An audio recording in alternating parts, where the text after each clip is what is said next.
in-vehicle navigation system. It incorporates two different technologies, GPS, which is the global positioning system of satellites, and CD-ROM. Well, what we have here, Jim, is a TRW, electronically controlled electric powered steering unit, or EPS. The ultimate test for any steering system is during parking. It takes about 2,000 pounds, 1 ton of force to steer and park a car. But watch this. So the electric-powered steering unit is now generating about 1,000 pounds to lift Mary. But think about this. Next-generation electric-powered steering systems could become a key component for hands-off steering as part of the automated highway systems of tomorrow.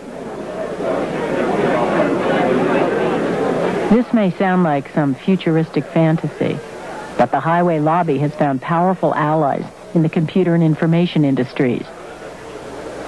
90% of federal funding for transportation research now goes to intelligent vehicle projects. If this cyber scheme ever becomes reality, it will cost some $200 billion.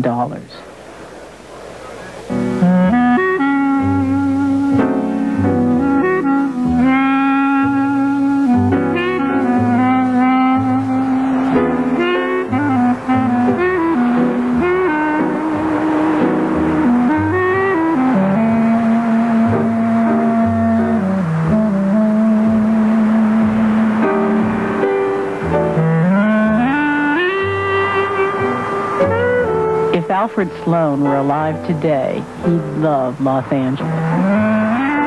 With the old rail lines gone, more people drive cars here than anywhere else in America. Those who don't depend on a badly overburdened bus system. Transportation is an issue, especially in our community. We know that 90% of the ridership on the buses are low-income residents. The job centers get further and further away from where we live. And because the lack of services in our community, we have to go so far to get groceries. It's so crowded at times, the bus pass people by. It's been many times I've been at the bus stop and 2 or 3 of the buses pass me by that I walk back home and call someone for a ride. It's just not a good system at all.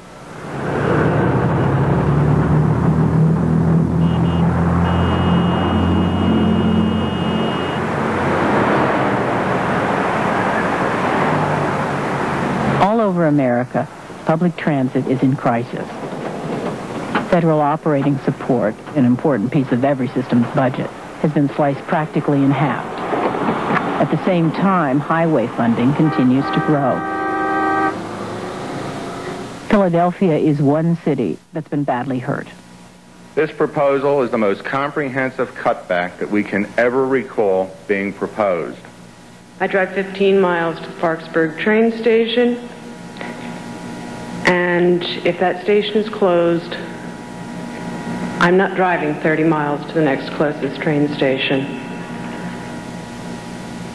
Our backs are to the wall. We've had to cut 10% out of our budget, $65 million. We've squeezed in every possible direction, and we're really down to the very last resort. I don't want to do it. I think it's a terrible mistake, and I think we'll pay a dear price later for it. One of the many cuts the city has had to make, 4 trolley lines have been terminated.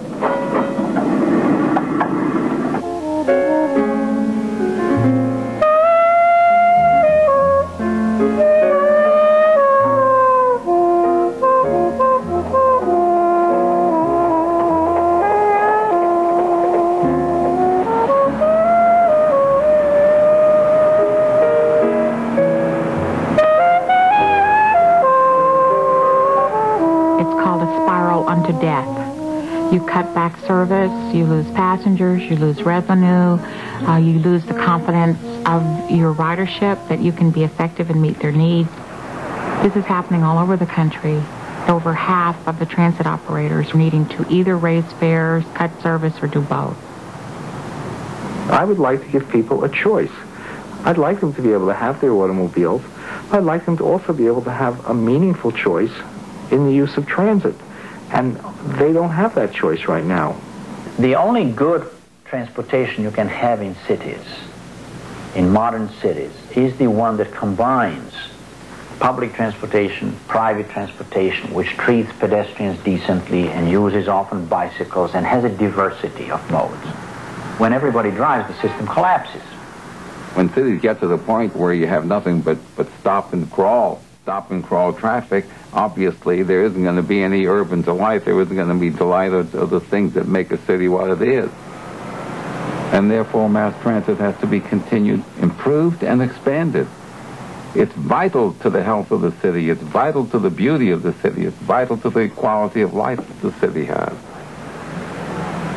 We're here really in the first step of a long-term campaign to bring mass transit and public transit to the public. We've had quite a few demonstrations at the Board of Supervisors. In fact, one of the meetings had more than 1,000 people at it. You know, if nobody's talking, if nobody's saying anything, then people may think, oh, well, it's something that will blow over. It's something we can't change. But if people begin to think about it, people begin to talk about it, then they think they can change it. And that's where we make a difference, I think. This is a critical moment. I would say in the next 5 years, these 5 years will determine whether there will be viable transit systems in over half of the areas of this country.